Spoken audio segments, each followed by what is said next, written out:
दोस्तों, जैसे कि हम जानते हैं वैदिक ज्योतिष में षड बल होता है, ग्रहों के बल निकाले जाते हैं।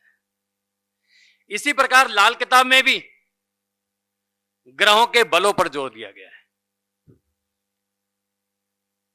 इस ग्रहों के बल को हमारे बीच हमारा जो वक्ता आ रहा है उसको बखूबी बेहतरीन तरीके से आपके सामने रखेगा। तो मैं आमंत्रित करता हूं नेहा दुग्गल को। टॉपिक ताकत का पैमाना।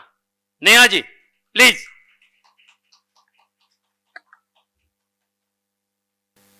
सबसे पहले तो मैं पंडित जी को नमस्कार करना चाहती हूँ कि उनकी ब्लेसिंग्स की वजह से आज मैं आप लोगों के सामने खड़ी हूँ।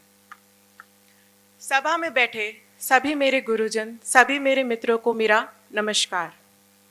CIL फाउंडेशन ग्रुप दिल्ली क्षेत्र की अध्यक्ष मैं नेहा दुग्गल आप सभी का फिर से स्वागत करना चाहती हूँ कि आप लोग सभी हमारे कार्यक्रम में आए, लाल किताब गोष्ठी भाग 3 का हिस्सा बने और हमारे कार्यक्रम की आप सभी ने शोभा बढ़ाई। वैदिक ज्योतिष में मैं कई सालों से जुड़ी हुई हूँ, टैरो के माध्यम से, न्यूमरोलॉजी के माध्यम से और भृगुनंदी नाड़ी के माध्यम से।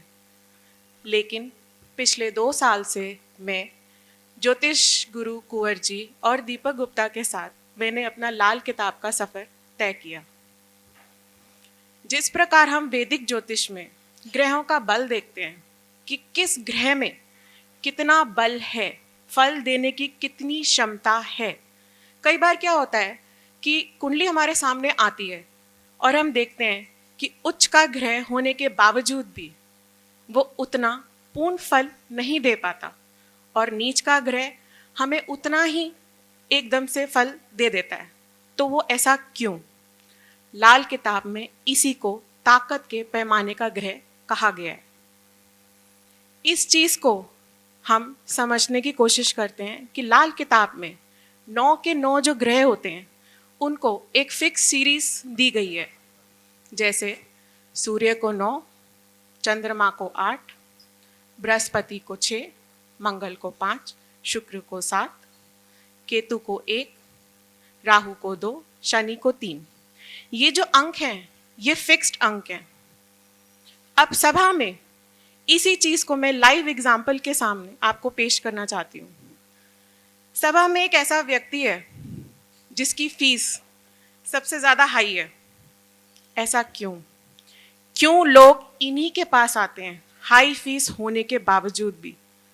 ऐसा कोई फंक्शन, ऐसा कोई कार्यक्रम नहीं है जहाँ वो जाके अपना टारगेट पूरा नहीं करते। क्यों पैसा खुद ब खुद उनके पास चल के आता है?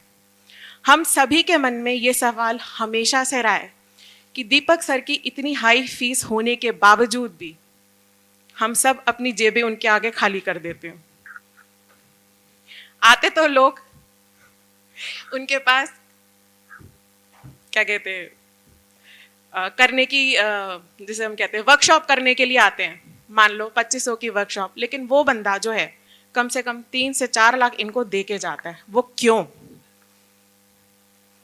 तो आज हम दीपक सर की ही कुंडली पे बात करेंगे, क्योंकि मैंने बहुत लोगों से सुना है। कल भी कोई बोल रहा था सर मुंह मांगी रकम देंगे, आप पढ़ाइए तो सही।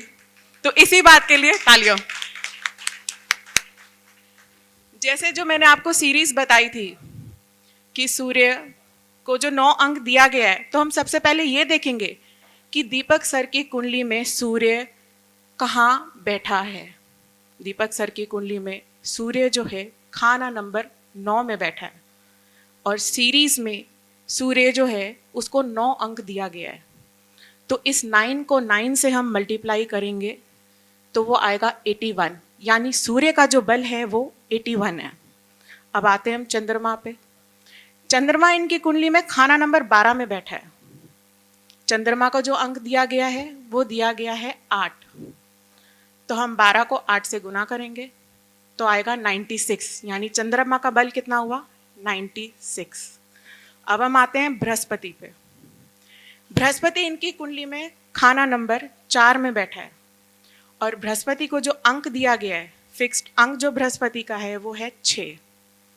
तो हम इसको फिर से गुणा करेंगे बृहस्पति को 6 से 12 उसके बीच में, तो वो आएगा अंक हमारा 63। फिर हम आते हैं केतु के ऊपर। केतु इनकी कुंडली में खाना नंबर 6 में बैठा है, तो केतु को जो अंक दिया गया है वो नंबर 1 दिया गया है, तो 6 × 1 = 6। अब हम आते हैं शुक्र पे। शुक्र इनकी कुंडली में खाना नंबर 9 में बैठा है, शुक्र का अंक है 7, तो 9 × 7 = 63। अब हम आते हैं शनि पे। शनि इनकी कुंडली में खाना नंबर 8 में बैठा है और शनि को जो अंक दिया गया है वो दिया गया है 3, तो 3 × 8 = 24।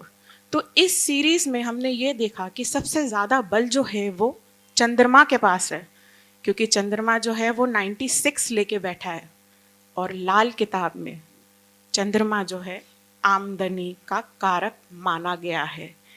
इसीलिए हम सब की जेबें दीपक सर के पास आके खाली हो जाती हैं।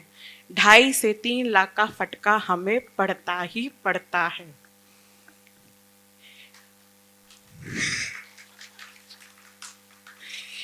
यदि ये अब चंद्रमा का दान करें तो इनका चंद्रमा यहाँ इनको खराब फल देना शुरू कर देगा।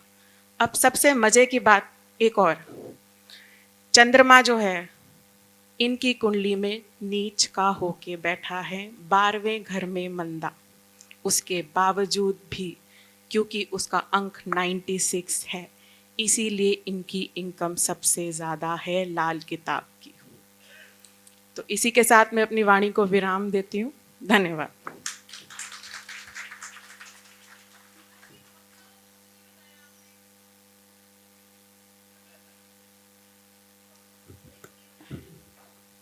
मीन तो चंद्रमा को ही पकड़ना था, ताकत के पैमाने का ग्रह तो चंद्रमा है।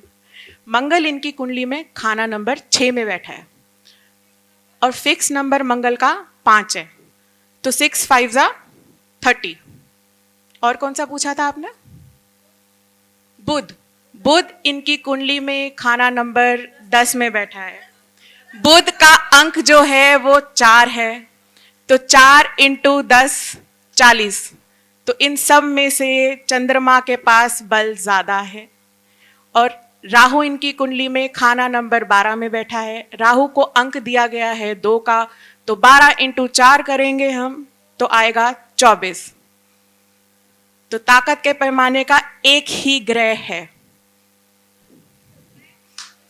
वेलकम।